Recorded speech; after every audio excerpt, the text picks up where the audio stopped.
All right, we're getting closer and closer to the real deal where we can say, hey, this is clear eval. We've moved past no pads, which you can gain some stuff from that. But once the pads come on and players start adding the physicality and the violence to their game, it gets closer and closer to what the reality is of these players and what they're able to do. But we're not there yet. It's just that the first couple of practices without pads was a small little data point for evaluation. This one's gotten a little bit bigger, and they'll keep getting bigger when we bring in other teams like the Texans and Falcons. Then you'll get bigger, and then you'll get the preseason and obviously week one. But these are more and more critical bits of evaluation. Now, we got some good news. I think a lot of good news, some interesting news, some trends that are trending from this padded practice to the non-padded practice to last year and a few years ago. And I'm going to cover all that, go through it all. But first, I want to start off with the most critical bit, and that is the return of my man Terron. See over here, Chris Perkins, you can barely see Armstead, but that's him standing there in practice uniform but not wearing pads. And then Cameron Wolf put a nice close-up of my man Terron. You read a little thing here. He isn't practicing today, but he's getting closer to full strength following a knee cleanup surgery this offseason. Great news, leader of the Dolphins O-line. I dare say he's the leader of the team. He's smart, charismatic. He plays a position that there's nobody even close to him in that position. It protects the quarterback, drives the offense, and puts the defense fannies on the bench to rest. The O-line makes the NFL world go around. When you got a guy like Terron, he is one of the top leaders, if not the top leader to this team. And say what you want about my man Terron. It's fair. He's got lots of injuries, got an injury history. You'd be lying and a shill to say it's not so. But this guy is an animal. He's so old school with the way he plays through injuries. I feel new school. So this guy can come out and be just gutted through pain and injuries and still play excellent. And the great news for us is he's back really quick, but we haven't really seen the maximum that Terron can give us, because last year he was injured in week one and playing kind of hurt. So if Terron can somehow stay healthy this year or get those light little bangs that really don't take much off the top, then we haven't seen what Terron can do. Because when he comes in, he's like Atlas, just carrying the world on his shoulders, this offensive line. We're seeing things from the offensive line. I'm going to get into that. I got a little video. But Terron is not in. And so the main part of the evaluation is, yes, you could see guys one-on-one and a lot of stuff, but the unit itself is not really able to be evaluated until Terron comes in. All we're really doing at this point is evaluating what does it look like without Terron. Terron comes in, it is going to change dramatically. So if this guy could stay healthy all season or mostly healthy, I think great things can come out of this. This offensive line plays well. Everything will flow through it. So that is great news for me personally, because I love the guy. I love watching offensive line tape. So this is good that he's on his way back, and for every Dolphin fan. So now here's another little quick one. Joel Shad's got a dual tweet. I'm going to be starting to do the tweet thing tomorrow. I've been studying it out. Made myself a Twitter account. I think I had one from 2019. I think I put one tweet up and never, ever did it again. But I'm going to get back into it. So I've been doing my tweet studies, and I got two here from Joel Shad. Now, the first one, Tua continues to be lethal in the middle of the field. He slices and dices the seams and has since day one.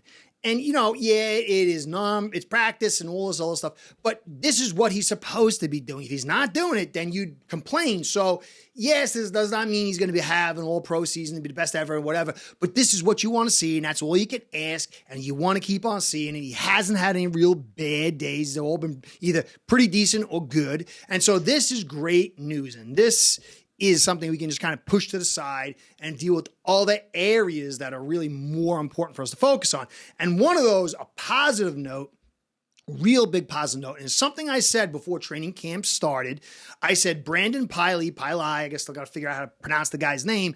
I said, if we can see about 5 to 6, little blurbs about him stopping the run, really, dominating that front, controlling that front, it's going to be great news for us because there's nobody behind Raekwon Davis. That's really that kind of big guy who plays the 0-1 and come in on short yard situations. If somehow we don't keep Davis or he gets injured, for next year, you got a guy in the background that you brought in cheap and he's kind of filling that spot and your cupboard's not totally naked. And so he is playing a great, great, great piece for us that needs to be fulfilled. If it is fulfilled, it is huge juice for us. And I said 5 or 6, so we need maybe 4 or 5 more of these little blips to show that he could do it. Now, the context is our offensive line has some problems. I don't know if he's stopping these runs against Connor and Hunter. He's doing against Eichenberg. And that's like night and day, and it's different in evaluations. But still, this is good news. We'll see more of this kid, and I hope we do. Now, one other piece here I want to talk about, that is the Cam Smith. He's developing. He had 2 nice breakups today, and here's one of them by Daniel Oyefusi, and you can see, I'm probably messing his name up too, and you see he comes in from behind, it's a pretty good pass, and he just makes that dive and a beautiful deflection. The only thing I don't like, you see him grab the arm at the end. I think he got a little dinged on that one, and so I didn't like that. I don't want the kid to get injured, making these awesome plays in preseason, but still, this is great news for us. This kid is growing, and it really shows how, Ramsey is a loss. Whatever you think about him, some people say, well, he's a little bit older. He's not as good as they say he is. And okay, whatever, but he's still top, 15 at least. And to have him leave this team for an extended period of time is a hit on the secondary. There's no doubt about it. What do you want to say? It's a really big hit or it's a pretty big hit? You spent a lot on this guy. He's been effective. You're going to miss him. But to say we're gutted without it, I think that's way overblown. If he's healthy, he's playing well. He is an elite corner, and he can help cover up some of these losses. But then you got Kader Coe, who is playing great. He's playing in his second season. He's in a more defensive back friendly scheme for his skill set with Fangio, and he doesn't have a broken hand. I think this kid is going to be really good. And then, you got Holland over the top. We talked about Needham. And then you got Cam Smith, who's showing some stuff. Long way till we can crown him. But boy, I do think this secondary, when you tie it again to this defensive front that I've been saying, and now, we're hearing the people talk about it. Well, his defense is really good. I think Durham Smythe said, it's going to help offset the loss of Ramsey. If Ramsey was in here, it'd be unbelievable to see what they can do. But this defense will not be a major problem. If it is, then there's something dreadfully wrong, but I don't see that as what's going to happen. So now before I continue, I got to do the salesman thing, and it's a reality. Analytics keeps my sponsor sponsoring me. So the likes, the subscribes, the comments, they go a long way to keep me doing what I love. So guys, I appreciate all you've done. Please continue to like, subscribe, and comment if you like this content and want it to continue. Ace Per Head's betting software is the premier white label platform for bookies to manage their players and grow their sportsbook operation. Click the link in the description below to get set up in minutes. Ask for the Curtis promo and get a special introductory discount. I want to keep going, and this is really not about this season, but it's next season, because I was a little bit in the minority when I said that you can't sign everybody, that we're in a high point talent peak. And then next year, the cap is going to constrict us to lose some of the players that we got. And a lot of people, we got it all. Don't worry about it. We got it all. This guy said that, and this guy said this. Don't worry about it. And now, it's like they're reeling it back in. Not these two, but you could see Omar Kelly and Neil Driscoll. They were talking on a Twitter thing. Heard Drew Rosen say on Sports, the Dolphins are working on getting Christian Wilkins signed, and didn't mention his clients Zach Sealer and Connor Williams, who are also looking for extensions. That's telling. And then Driscoll said, can't pay everyone. Good news, Miami won't be in position to spend big, so the compensation formula will work in their favor. Sealer fetches a third, while Williams would fetch a fourth. I hope we don't lose both of them, but clearly I think we're going to easily lose one of them. And so this 23 season is our high point talent peak season. And we will lose guys next year. Okay, find some other guys to fill it. Like Piley, if you get this guy to play and you get Cam Smith to play, these are big, expensive pieces that you get on cheap, and that can help you pave the way to fill out the rest of the roster. I don't want to see Connor walk. We have a hard time finding offensive linemen. Don't want to see Sealer walk, but 29 years old, he's going to ask for a lot of money. And I kind of expect it. So we have to be prepared for what is coming. And that's why this season is so critical. Now, I'm going to go on a D run here. What happened in the day? D, again, pretty much dominated, although Tua and the quarterbacks had some nice passes. There were two nice runs. I think A-Chain had like an 8-yard run.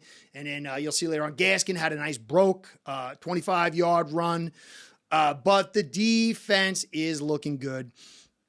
Now, some of that is because the offensive line is struggling. But again, Terron's not there. But this D front is going to be very difficult for just about any team to handle. It's going to be. So David Long, who I was raving about, and I was so excited that he was here for Zach's Hall of Fame induction, having a linebacker inside, it kind of just feels good. And this guy is really good. Now, David Long with the hit stick hit on an inside run to Ahmed. He's on fire today. Guy, you can see the tweets.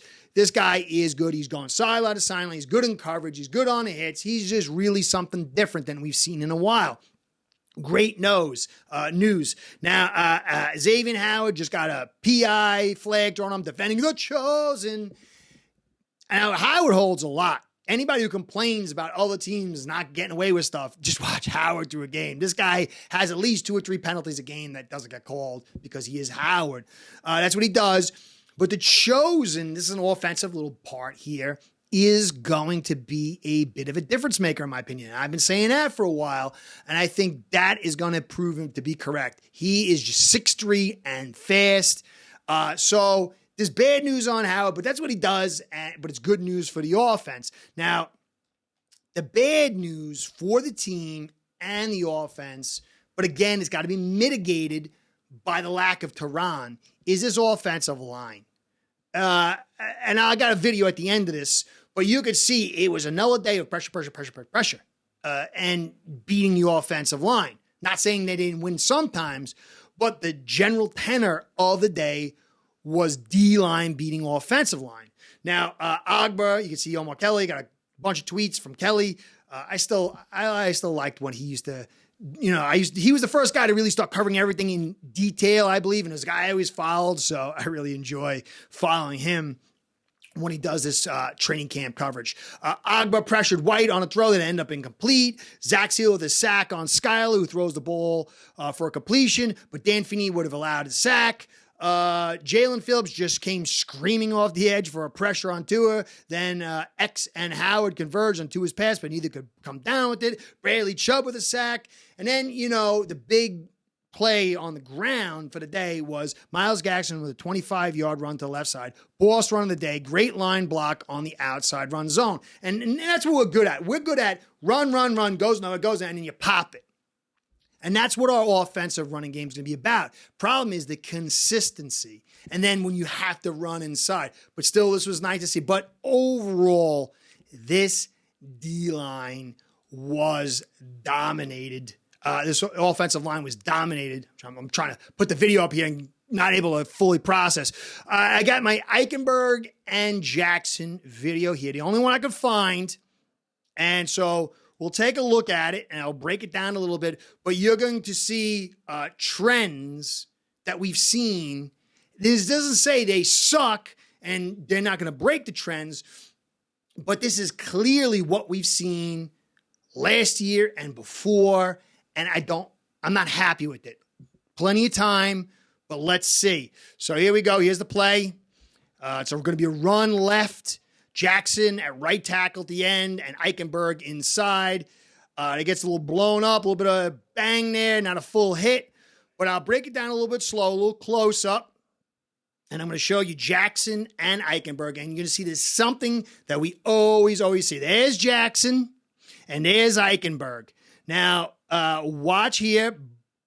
Okay, notice Jackson, he's getting thrown to the side, falling because he's got bad leverage and contact. And Eichenberg is 3 yards in the backfield, getting blown up. So when you watch Jackson, he's just awkward in his delivery. He's always on the ground. He's missing guys a lot. Eichenberg does the same thing, but he's even more noted for not being able to handle power, getting pushed back 3 yards behind the line of scrimmage. Now, I don't know what the rest of their plays were, but these were the negative traits that I know these guys for. Good guys, but that's not what you want to see. And we're seeing that in a little bit of, you don't want to see too many more of these, or else it's really going to be like, this is what they were last year is what they're going to be this year. And we need better. Now, Terron does get in. It does change things. Terron gets to that edge. He's able to push guys out, and then the running back can get around Eichenberg, and maybe you can offer Eichenberg help with Connor or whatever. There's ways of mitigating a little bit. And again, this is the run blocking, not pass blocking. So we have a long way to see, but these are clear indications, data points from the past that are pretty much similar. And so we'll keep evaluating.